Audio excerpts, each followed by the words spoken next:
Hello, this is Module 5, which is for online resources, and this is my reflection for this. For the first question, my 3 favorite websites that I examined in this part for the module were Quia. I also did BrainPop, I looked at that one, and Discovery Education, which was one of them that I really liked. For Quay, it can help teachers with creating different kinds of lesson plans, which is really cool, especially for the lower grades. It's awesome to have the kids using technology and seeing lesson plans like that so that when they get to older grades, it's easier for them.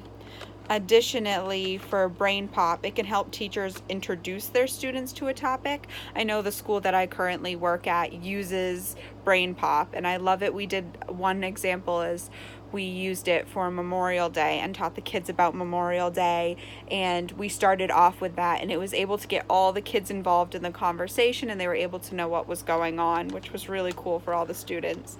And last was the Discovery Education one. And for that, they had an awesome variety of STEM lesson plans, which for, again, elementary school teachers is awesome because a lot of kids like to be hands-on when they're doing education, and to have a bunch of lesson plans at your fingertips is really good.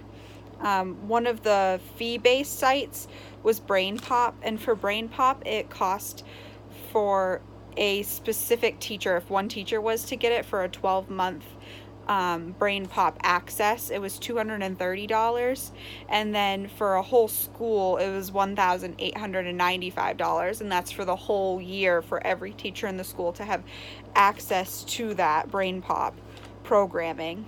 I do think it's worth it for school-wide, but I really don't think for a specific teacher it's worth it, because like I said, it's good to use when introducing topics to kids, and I think that you could easily find a YouTube video that would be sufficient enough to teach the kids in an opening part of the lesson plan. But if you were to get it school-wide, I feel like that's totally worth it, because then the teachers can use it for different things.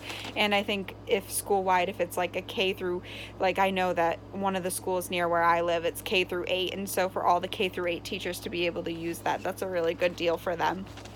For question number 2, I used Quia, and it was super easy to use. Sorry if I'm pronouncing it wrong, by the way. It would make great activities for kids for center time for the lower grades like I want to teach. And you could use computers, and you could set up the lesson plan beforehand, and you could give the kids the code to the lesson plan, and they could go ahead and do that during center time on the computers. That's a good activity for kids at younger ages. You could also make it based off what the other centers are and what they're learning, and so they're able to get familiar with the internet, because you can put links in there. They can get familiar with sending documents and with PDF files, and I think that's awesome for kids at that age.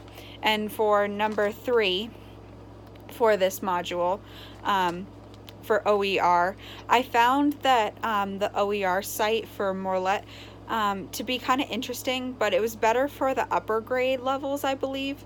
I love the Common Apps website.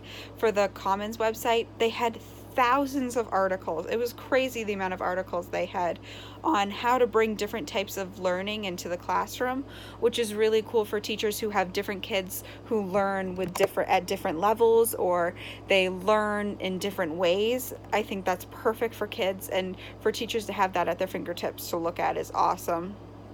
I see this site to be a useful tool for all teachers, although like I said before, I think the Merlot site was more for upper grade levels. So this is module number 5. Thank you.